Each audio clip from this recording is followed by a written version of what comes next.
Dans le cadre des 30 ans de la maison d'édition Soc et Foc, les communautés de communes du Pays des Herbiers et de Pouzauges organisent une exposition Les petites affaires de Marie-Louise par Sophie Vinet à la résidence Marpa Clair de Lune de Vendrennes. Alors Soc et Foc, c'est une édition associative qui a été formée par des passionnés de la poésie en fait, et qui travaillent toujours ensemble. Il y a beaucoup de livres de jeunesse édités chez Soc et Foc, des livres pour adultes de poésie. Et voilà, donc là, Soc et Foc fête ses 30 ans. Et à cette occasion, il y a des animations un petit peu dans tout le département.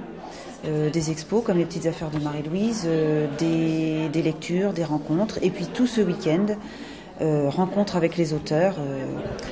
Et donc aujourd'hui, vous nous proposez une belle exposition. Voilà, donc je propose les petites affaires de Marie-Louise. C'est une exposition que j'ai réalisée autour des petites affaires de ma grand-mère, Marie-Louise. Et il y a un texte dans cette exposition qui a été dicté justement par Soc et Foc, le livre Les petites affaires de Marie-Louise. Et là, on fait l'exposition à la Marpa de Vendrennes. Et c'est l'occasion d'être en contact avec les personnes âgées qui auraient l'âge de Marie-Louise maintenant. Une lecture a été proposée aux résidents. Samedi 14 juillet 2003. J'ai fouillé dans mon armoire. Il fait chaud, extrêmement chaud. Le ruisseau de fer, l'humide de ses orangers, ses méandres s'étirent et ruissellent. Je marche, lentement. Souffle.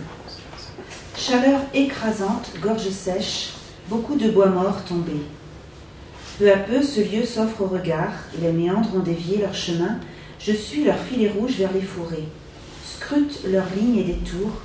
Le sol est mou. Je pose mon sac, me déshabille. Lequel recevra la robe blanche à volants? Souvenir d'un été dans le midi, il faisait chaud, tellement chaud.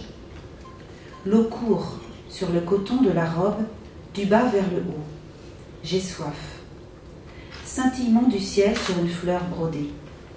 Quelques grains de sable, une feuille morte, passent doucement.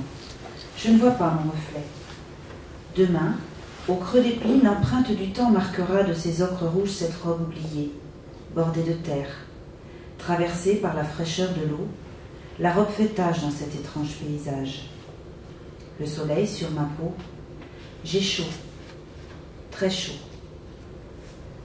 La bobine, au fil du temps, s'est déroulée de la cuisine au champ, de la chaussette reprisée au nez raccommodé du petit bonhomme en papier. La bobine DMC, sous le rideau du corridor, elle avait roulé. J'ai aussi assisté, comme vous, en partie, à cette lecture et à ces morceaux de passé qui nous rappellent et qui me rappellent aussi des souvenirs, puisque effectivement, ça nous ramène quelques années en arrière.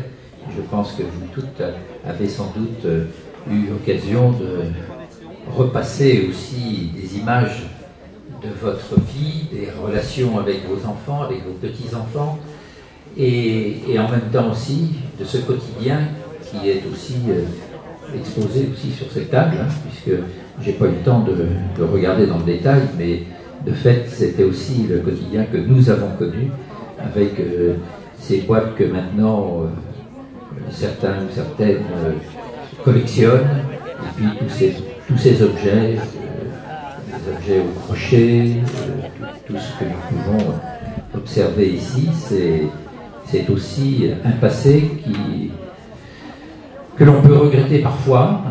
On se dit, c'était dans le temps, c'était mieux dans le temps. Ceci dit, c'est un travail intéressant, Sophie, que vous avez fait, de nous remettre dans ce passé et peut-être de nous inviter aussi à partager encore plus avec nos enfants, nos petits-enfants, puisque c'est souvent quand il y a la grande rupture que les enfants regrettent de ne pas avoir assez parlé. Vous pourrez retrouver Sophie Vinet à la maison de retraite Notre-Dame de Lorette à la Flosselière du 17 au 29 novembre.